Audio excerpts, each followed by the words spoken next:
Assalamualaikum warahmatullahi wabarakatuh. Selamat pagi ya saudara-saudara sekalian. Kita lanjutkan pembelajarannya. Kita masuk ke dalam menggunakan kaidah kebahasaan dalam laporan hasil observasi. Nah, di sini yang pertama kita akan membedakan mengenai kalimat definisi dan kalimat deskripsi. Nah, mengenai pengertiannya sudah kalian baca di sini ya. Kalimat definisi merupakan kalimat yang menjelaskan suatu hal, baik benda hidup maupun benda mati secara umum. Nah, ciri khasnya bisa kita langsung lihat ya, di sini ada adalah, merupakan. Nah, sebenarnya masih ada kata lagi ya, ialah. Nah, seperti itu juga bisa digunakan sebagai ciri dari kalimat definisi. Seperti itu. Nah, bedanya dengan kalimat deskripsi. Nah, kalau description bahasa Inggrisnya kan seperti itu. Itu merupakan pengertian dari kalimat yang berfungsi untuk menggambarkan sifat atau ciri yang khusus atau spesifik dari suatu benda.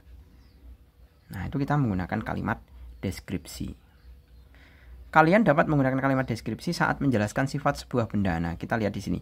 Tubuh mereka berwarna putih. Nah, ini kan ciri. Sayap depan berfungsi melindungi sayap belakang. Ini juga ciri.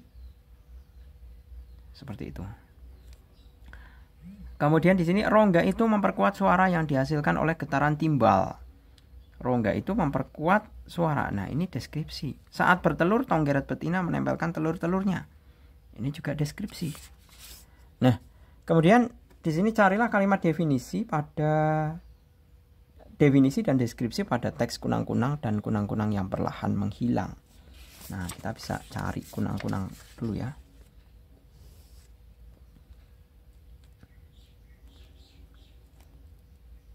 Nah, penyebab pertama kepunahan kunang-kunang adalah hilangnya habitat hidup kunang-kunang. Ini adalah definisi. Ya kan?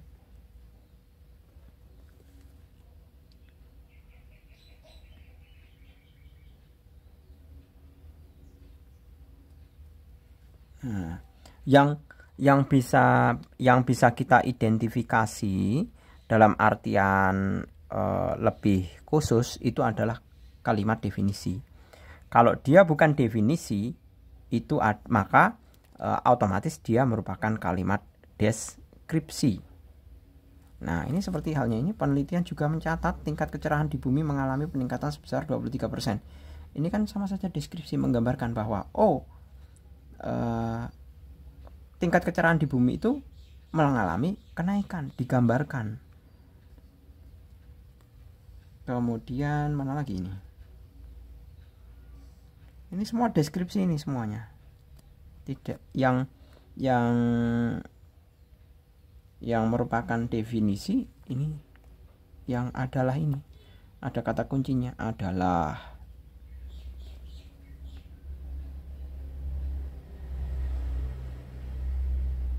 Sebenarnya ada kata bantu juga ya, bahwa adalah, merupakan, ialah, bahwa itu nanti deskripsi yang mendeskripsikan ya, sorry ya, benar, berarti adalah ini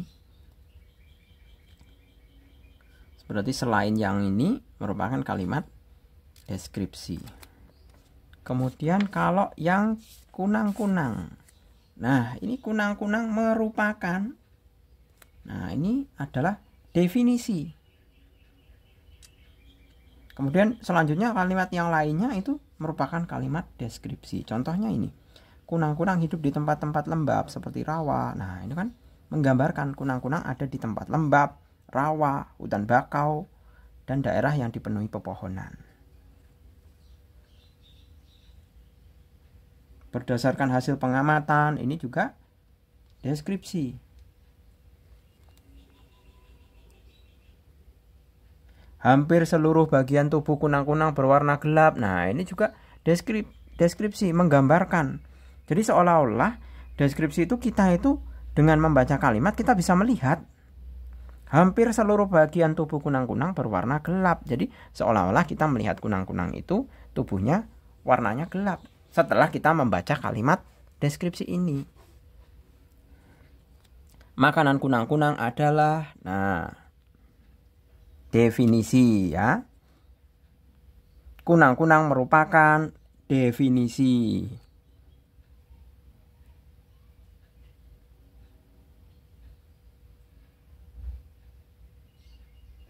Ya, saya rasa itu ya. Cukup ya. Bagaimana kita membedakan mengenai kalimat definisi dan kalimat deskripsi. Kemudian kita lanjut ke ini langsung saja ya, mengenai imbuhan di. Mengenai imbuhan di dan kata depan di. Ya, perlu kalian bedakan ya, kalau imbuhan di itu membentuk kata kerja pasif. Ditulis dirangkai. Kalau kata depan di itu menunjukkan keterangan tempat atau waktu, ditulis terpisah. Nah, kita diminta untuk mencari kesalahan penulisan kata berimbuhan di pada teks kunang-kunang yang perlahan hilang. Coba. Ini diterbitkan, sudah benar. Nah, seperti yang saya kata tadi, dikonversi. Ya.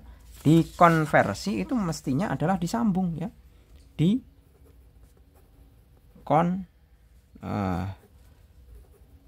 Dikonversi. Selanjutnya disebutkan ini sudah benar.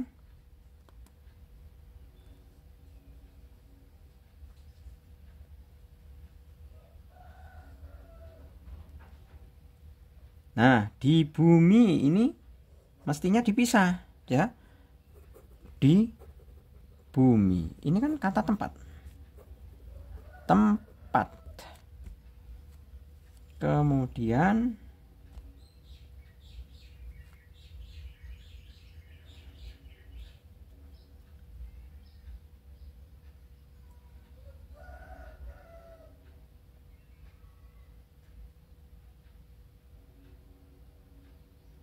dikesampingkan. Nah, ini mestinya adalah dikesampingkan. Nah, ini disambung mestinya. Kemudian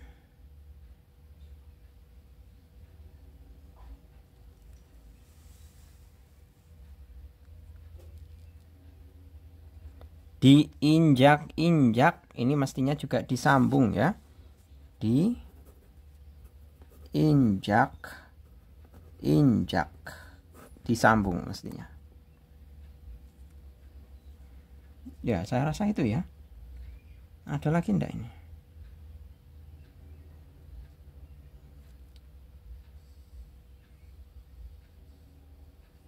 Nah, di dalam ini ketinggalan ini. Di dalam itu berarti kan di dalam. Nah, ini dalam itu kan maksudnya tempat. Nah, seperti itu. Udah ketemu ya. Oke, gitu saya rasa cukup, semoga bermanfaat. Terima kasih. Selamat pagi. Assalamualaikum warahmatullahi wabarakatuh.